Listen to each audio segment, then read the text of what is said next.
Morning students. So basically today we will start the GCRT series of standard 10th, that is SS, and the first chapter which start is Heritage of India. So basically जब भी हम बात करते हैं heritage of India की, तब हमारे mind में क्या आता है कि what is actually a heritage. Heritage का मतलब क्या होता है, क्या उसका सिग्निफिकेंस होता है। तो हेरिटेज का मतलब ये होता है कि जो चीज़ हमारे एंसेस्टर्स ने हमको दी है, राइट, उसको हम क्या कहते हैं, हेरिटेज कहते हैं। जैसे कि हमारे जो फोर फादर्स ने जो हमें दी है, whether it is a natural और आर्टिफिशियल। सो बेसिकली ये जो चैप्टर है और उसमें से जो भी इम्पॉर्टेंट होगा हम वही जो है वो आज इस लेक्चर में जो है वो पढ़ने वाले हैं। Basically we will study all the important crux of this chapter only. We will not go through the whole chapter, but जो important है वही हम इस chapter से जो है वो सीखने वाले हैं।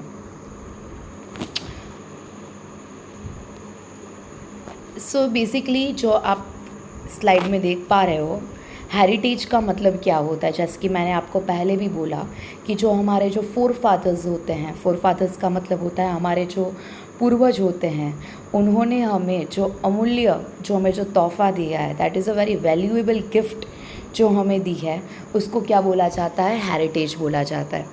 जब भी बात आए हमारे इंडिया की, तो इंडिया के बहुत ही विभिन्न प्रकार के जो है वो नाम जो है वो आपने में भी सुने होंगे। जैसे कि भारतवर्ष है, हिंदुस्तान है, फिर जम्बू द्वीप है, भारत खंड है। तो ये जो इन सारे नाम से जो है वो इंडिया जो है वो पहले जाना जाता था। खैर आज तो हम उसको इंडिया, दैट इज़ अ भारत, जो हमारा संविधान जो है, हमारा कॉन्स्टिट्यूशन है, जो उस नाम से हम उसको जानते हैं। बट पहले के टाइम में हमारे इंडिया को जो है वो इन नामों से जाना जाता था, जो that is a very important MCQ for your board examinations.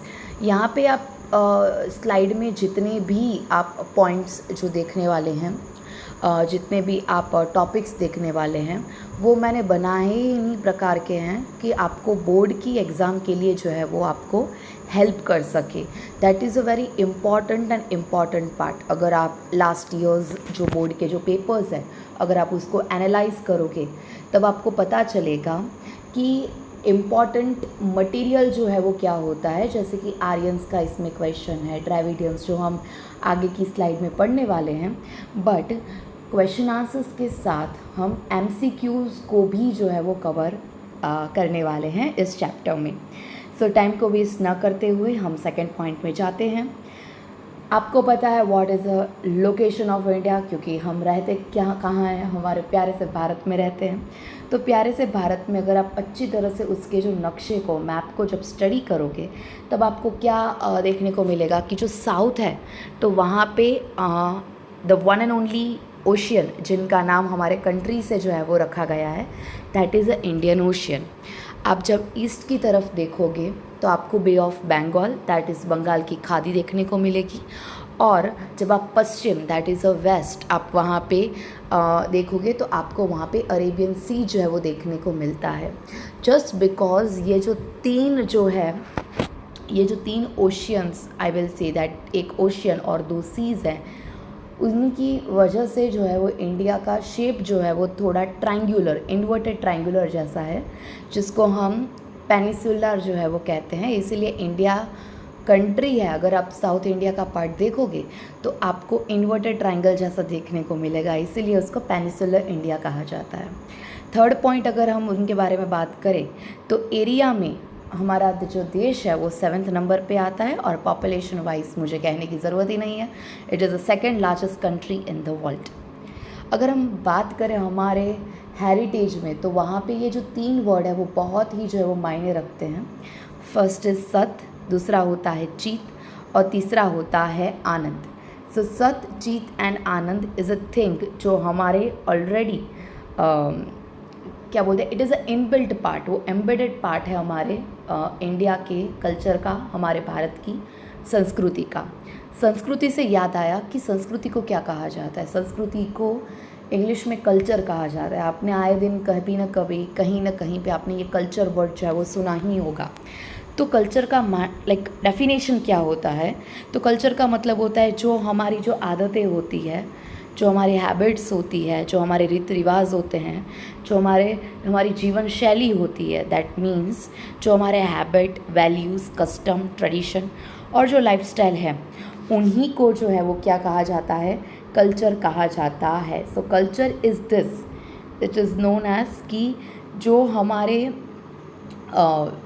चीज़ जो हमारी एम्बेडेड है, जैसे कि हैबिट है डेली उठना, राइट, उसके बाद नाश्ता करना, फिर जो भी हमारी जो रिलीजियस जो प्रेयर्स होती है वो करना, बाद में स्कूल जाना, क्लियर। हर एक के फैमिली में अलग अलग आपको जीवन शैली जो है वो देखने को मिलती है, रीत रिवाज जो है वो अलग होते हैं, तो उन्हीं को जो है वो क्या कहा जाता है? कल्चर कहा जाता है। तो यहाँ पे हमारा जो हेरिटेज है वो ख़त्म हो जाता है। अभी जब हम बात करते हैं हेरिटेज की, तो हेरिटेज दो प्रकार में जो है वो डिवाइड किया जाता है। First is natural heritage and दूसरा होता है कल्चरल हेरिटेज। जब भी मैं बात करती हूँ natural heritage, that means it is playing a role in the terms of the nature, environment and human life. That is actually जो पर्यावरण, जो कुदरत और जो मानव जो है उसकी जो शैली होती है, उसको हम जो है वो नेचुरल हेरिटेज कहते हैं। जैसे कि हमको हमारे पूर्वज से माउंटेन्स जो है वो मिले हैं, ट्रीज़, रिवर्स, उनको कैसे वर्शिप किया जाता है, प्लांट्स हैं, लैंडस्केप है। लैंडस्केप का मतलब होता है फॉर एग्ज़ाम्पल जो प्लेन्स होते हैं, जो प्लेटूज़ होते हैं, राइट, वो रिवर्स जैसे कि गंगा है, ब्रह्मपुत्र, नर्मदा रिवर है, ट्रीज़ जैसे कि मैंगो, नीम, तुलसी। माउंटेन्स की अगर हम बात करें तो जैसे कि सह्याद्री है, बाद में अरावली है, हिमालयन माउंटेन रेंज है। फिर मिनरल्स होते हैं, जो हम मिनरल्स जैसे कि आयरन, कॉपर, एल्यूमिनियम, जिंक। तो ये जो मिनरल्स होते हैं जो हमें कुदरत के द्वारा जो वो प्राप्त किए जाते हैं, उन्हीं को ही नेचुरल हेरिटेज कहा जाता है। जब भी आपको नेचुरल हेरिटेज और कल्चरल हेरिटेज में जब भी आपको ये डिफरेंस जो है वो पूछे, तो आप यहाँ पे जो ये 2 पॉइंट्स मैंने ऐड किए हैं, आप वहाँ पे लिख सकते हो डेफिनेशन और उनके एग्जाम्पल्स। जैसे कि अगर मैं बात करूँ कल्चरल हेरिटेज की, तो कल्चरल हेरिटेज का मतलब क्या होता है? जो हमें ह्यूमन बीइंग द्वारा जो हमें मिलता है, जैसे कि मेरे फोर फादर्स के द्वारा अगर मुझे कोई प्रॉपर्टी मिल रही है, कोई मुझे फॉर एग्ज़ाम्पल कोई रेस्टोरेंट मिल रही है, या उनके द्वारा जो जो मुझे जमा पूंजी है, जो पैसे हैं वो मिल रहे हैं, मुझे कोई ज्वेलरी मिल रही है, राइट, या फिर उनके द्वारा मुझे कोई स्किल मिल रही है। For example if my grandfather is playing a very good piano, तो मैंने उनके द्वारा वो स्किल अगर एक्वायर्ड की है, या फिर कोई आर्ट मिला है मुझे, तो ये सब कुछ चीज़ जो है जो मानव द्वारा मुझे मिल रहा है, मतलब कि ह्यूमन बींग्स द्वारा मुझे जो मिल रहा है, तो उसको कल्चरल हेरिटेज जो है वो बोला जाता है। ठीक है, moving on to the next slide, it's that Aryans का मतलब क्या होता है? तो ये जो चैप्टर है ना बच्चों, यहाँ पे आपके लिए 2 क्वेश्चंस बहुत ही इम्पॉर्टेंट हैं जो हर साल बोर्ड के एग्ज़ाम के पेपर्स में जो है वो पूछे जाते हैं इन 3 to 4 मार्क्स। मैं जब भी बात करती हूँ 3 to 4 मार्क्स की, तो एक हमेशा बोर्ड का एक पैटर्न होता है जो मैं भी अपने स्टूडेंट्स को जो है वो बताती हूँ कि 2 मार्क्स का अगर क्वेश्चन हो तो आप 4 पॉइंट्स लिखिए, बाद में अगर 3 मार्क्स का है तो आप 6 पॉइंट लिखिए, अगर 4 मार्क्स का है तो आप 8 पॉइंट्स लिखिए। और पॉइंट अगर आप पॉइंट्स में लिखोगे तो वो एक अच्छी तरह का एक प्रेजेंटेशन भी आपको देखने को मिलेगा, एक अच्छा एक इम्प्रेशन भी होगा आपका टीचर्स के माइंड में, और उनको भी पता चलेगा कि अच्छा आपको ये कंसेप्ट का जो है वो क्लैरिटी है, राइट। तो ये 3 और 4 मार्क्स का जो क्वेश्चन है जो फर्स्ट चैप्टर में वेरी वेरी इम्पॉर्टेंट जो है वो स्थान लेता है, तो वो 2 क्वेश्चंस हैं जो मैं आपको बताना चाहूँगी कि आपको ये आना ही चाहिए। That is one is Aryan and another is Dravidian. You just don't take tension, क्योंकि मैंने ऑलरेडी वहाँ पे पॉइंट्स आपको जो है वो ऐड कर दिए, जो भी दूसरी स्लाइड में आएगा। आपको यहाँ पे मैंने एक इमेज जो है वो डिस्प्ले किया है, that is actually a kind of image of Aryans. जो पहले आर्यंस जो है वो हमारे भारत में आए थे। कुछ थियोरीज़ जो है वो ऐसे बताती है कि आर्यंस जो है वो बाहर से थे, कुछ थियोरी बताती है कि नहीं वो इंडिया से थे। खैर आपको वो थियोरी में जो है वो जाने की ज़रूरत नहीं है। According to your GCERT book, Aryans जो है वो बाहर से आए थे। तो अगर वो बाहर से आए थे तो इंडिया में क्या कोई ट्राइब है, कोई ऐसी आदिवासी जो समुदाय है जो यहाँ पे ऑलरेडी रह रहा था? तो जी हाँ, वो था द्रविडियंस। तो पहले जो द्रविडियंस जो थे, ये जो द्रविडियंस और आर्यंस जो है वो एक ट्राइब है, क्योंकि आपको भी पता है कि पहले के टाइम में ऐसी सेटल्ड लाइफ नहीं होती थी इतनी, राइट। तो जो लोग हैं वो हमेशा एक जगह से दूसरी जगह पे ज़मीन को कब्ज़ा करने के लिए वो हमेशा जाते रहते थे। तो यहाँ पे पहले हमारे द्रविडियंस जो है वो ट्राइब रहते थे, बट जैसे आर्यंस आ जाते हैं तो ये जो द्रविडियंस जो ट्राइब जो थी वो भारत का जो नॉर्थ का जो पार्ट है उस नक्शे से वो दूर होके साउथ इंडिया में जो है वो चले जाते हैं, ऐसा माना जाता है, ऐसी थियरी जो है वो बोली जाती है। तो आर्यंस बेसिकली जो है वो इंडिया से बाहर आए थे। भले वो बाहर से आए थे, बट उन्होंने भी हमारे कल्चर को, इंडियन कल्चर को जो है वो बहुत ही रिच किया है, राइट। हम ऐसा बोल सकते हैं कि इंडिया में कोई एक ट्राइब या एक जो पीपल है वो डिवेल नहीं करते थे। हमेशा टाइम टू टाइम जो है वो अलग अलग ट्राइब्स इंडिया में आई हैं।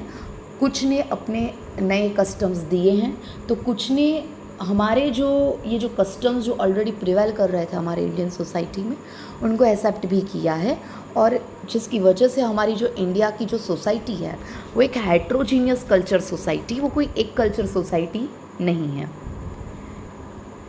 अगर हम बात करें आर्यंस के बारे में, तो ये आर्यंस का जो क्वेश्चन है वो आपको जो है वो 3 से लेकर 4 मार्क्स क्वेश्चन में जो है वो पूछा जाता है, ये याद रखिएगा। तो मैंने यहाँ पे पॉइंट्स जो है वो बनाए हैं, जैसे कि आर्यंस का जो है नाम है वो नॉर्डिक आर्यंस भी उनको जो है वो बोला जाता है, और कहीं कहीं पे तो आर्यंस को हिंदूज़ भी बोला जाता है। एक्चुअली जब वो जिस एरिया से, जो वो पंजाब के जो एरिया, इंडिया का जो हमारा पंजाब एरिया है, जहाँ पे आपको पता है कि 5 रिवर का फ्लो है, इसीलिए उसको पंजाब बोला जाता है। तो पंजाब से आगे जो है वो सिंधु रिवर जहाँ से फ़्लो होती है, तो उस एरिया से आए थे, और जस्ट बिकॉज़ वहाँ पे 7 रिवर्स जो है उनका बहाव है, जिसकी वजह से उस एरिया को सप्त सिंधु कहा जाता है। तो उस एरिया पे जो है वो आर्यंस ने रहना स्टार्ट कर दिया था। आर्यंस जो है वो नेचर में कुदरत को बहुत ही मानते थे। वो सन को वर्शिप करते थे, वो ट्रीज़ को वर्शिप करते थे, राइट। वर्शिप करना मतलब कि उनको प्रेयर करना, उनसे प्रार्थना करना, क्लियर, उसको वर्शिप बोला जाता है, प्रार्थना करना इन शॉर्ट। तो वो माउंटेन्स को करते थे, मून को करते थे। आप भी आज के टाइम में देखते होंगे कि सन को हम वर्शिप करते हैं, मून को भी करते हैं, राइट, रिवर्स को भी हम करते हैं। तो ये जो कल्चर है, राइट, वो आर्यंस जो है वो अपने साथ लेकर आए थे। ऐसा कहा जाता है कि जो बाकी की ट्राइब्स, ऐसा नहीं था कि खाली इंडिया में 2 ट्राइब्स ही थी, बहुत सारी ट्राइब्स थी, बट उसमें से जो 2 प्रोमिनेंट ट्राइब है वो है, एक है आर्यंस और दूसरा है द्रविडियंस। जब हम जब ट्राइब्स की बारे में हम बात करते हैं, ट्राइब्स को हिंदी में आदिवासी समुदाय जो है वो बोला जाता है, राइट, ये मैं आपको बता दूँ। तो ये जो ट्राइब्स जो थी उनमें से सबसे ज़्यादा डेवलप अगर कोई ट्राइब थी तो वो थी आर्यंस की। वो प्रेयर्स में हाइम्स को करना जानते थे, राइट, उनका ये मोड ऑफ वर्शिप जो है वो होता था। और जिस एरिया में आर्यंस जो रहते थे उस जगह को आर्यव्रत जो है वो कहा जाता था। एक बात ध्यान रखना कि जो आर्यंस हैं उनकी जो फैमिली सिस्टम है वो एक पैट्रियार्चल फैमिली सिस्टम्स जो है वो फॉलो करते थे। पैट्रियार्चल का मतलब ये होता है कि जहाँ पे जो मैन होते हैं फैमिली में, जो पुरुष होते हैं, राइट, वो हेड होते हैं, ना कि महिला। जब पुरुष अगर हेड होता है फैमिली में तो उसको पैट्रियार्चल बोला जाता है। अगर कोई महिला अगर कोई फैमिली में हेड है तो उनको मैट्रियार्चल बोला है। क्लियर?